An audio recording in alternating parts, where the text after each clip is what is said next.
नमस्कार।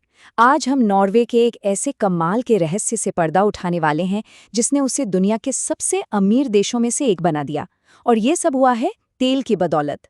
तो आइए जानते हैं उनकी ये $2 ट्रिलियन की अविश्वसनीय कहानी। ये अपने आप में एक बड़ा ही दिलचस्प सवाल है ना? कि सोचिए, एक तरफ तो पूरा यूरोप तेल के संकट से जूझ रहा है और दूसरी तरफ है नॉर्वे, जो खुद तेल का एक बहुत बड़ा उत्पादक है और वो लगातार अमीर होता जा रहा है। तो सवाल ये उठता है कि भाई ऐसा कैसे हो रहा है?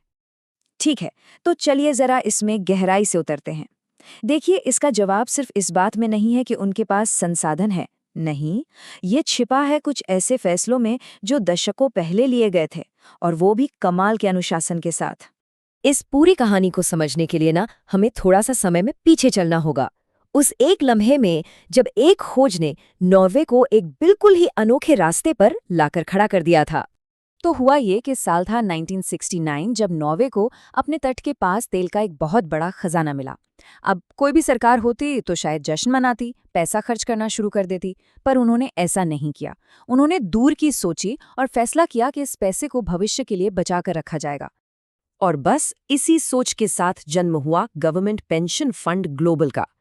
इसका मकसद बहुत सीधा और साफ था, लेकिन बहुत शक्तिशाली भी। तेल से जो भी पैसा आएगा उसे आज खर्च नहीं करना है, बल्कि उसे भविष्य के लिए इन्वेस्ट करना है। तो अब बात करते हैं उस एक चीज की जो इस पूरे सिस्टम की जान है। एक बहुत ही सरल, लेकिन सच कहूं तो एक शानदार नियम। और वो सुनहरा नियम वो छिपा है इस नंबर में, सिर्फ 3%। जी हाँ, सरकार हर साल फंड की जो टोटल वैल्यू है ना, उसका ज्यादा से ज्यादा सिर्फ 3% ही खर्च कर सकती है, बस, और कुछ नहीं। और ये नियम काम कैसे करता है? ऐसे कि 97% पैसा वापस स्टॉक, बॉन्ड और रियल एस्टेट में इन्वेस्ट कर दिया जाता है और सिर्फ 3% ही सरकारी खर्चों के लिए इस्तेमाल होता है। मतलब जबरदस्त अनुशासन है ये। और जरा इसका स्केल तो देखिए। इस फंड ने 71 देशों की 8,700 से भी ज्यादा कंपनियों में पैसा लगाया है। इसका मतलब ये हुआ कि नॉर्वे के पास दुनिया की लगभग हर बड़ी कंपनी में थोड़ी बहुत हिस्सेदारी है। असल में देखा जाए तो उन्होंने पूरी ग्लोबल इकोनॉमी में ही एक हिस्सा खरीद लिया है। तो इस लंबी सोच वाली स्ट्रैटेजी का नतीजा क्या निकला? ये नंबर जो देखने में भी चौंका देता है। आज इस फंड की कीमत $2 ट्रिलियन है। और सबसे बड़ी बात, इसे इस तरह से डिजाइन किया गया है कि ये पैसा कभी खत्म ही नहीं होगा, क्योंकि नॉर्वे उसूलों से कभी उतना खर्च ही नहीं करता कि इसे खत्म होने की नौबत आए।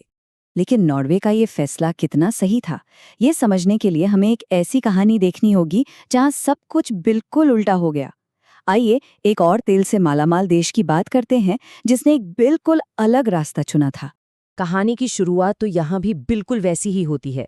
वेनेजुएला, जिसके पास भी कुदरत का दिया हुआ बेशुमार खजाना था, दुनिया के सबसे बड़े तेल भंडारों में से एक, मतलब मौका उन्हें भी बिल्कुल वैसा ही मिला था। और यहीं पर कहानी दो बिल्कुल अलग अलग रास्तों पर मुड़ जाती है। नॉर्वे ने पैसे को बचाया और इन्वेस्ट किया, जबकि वेनेजुएला ने अपनी सारी दौलत तुरंत खर्च कर दी। नतीजा, एक तरफ स्थिरता और आने वाली पीढ़ियों के लिए संपत्ति, तो दूसरी तरफ एक भयानक आर्थिक और सामाजिक संकट। वेनेजुएला ने तेल का सारा पैसा सोशल प्रोग्राम्स पर बिना सोचे समझे खर्च कर दिया।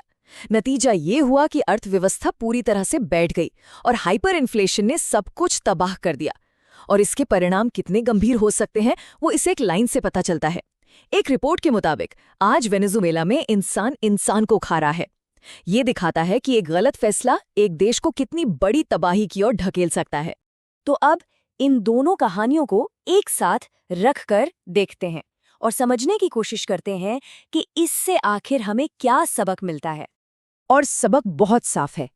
असली दौलत वो नहीं है जो जमीन के नीचे दबी है, बल्कि असली दौलत वो सिस्टम है, वो सोच है जो उस दौलत को संभालने के लिए बनाई जाती है।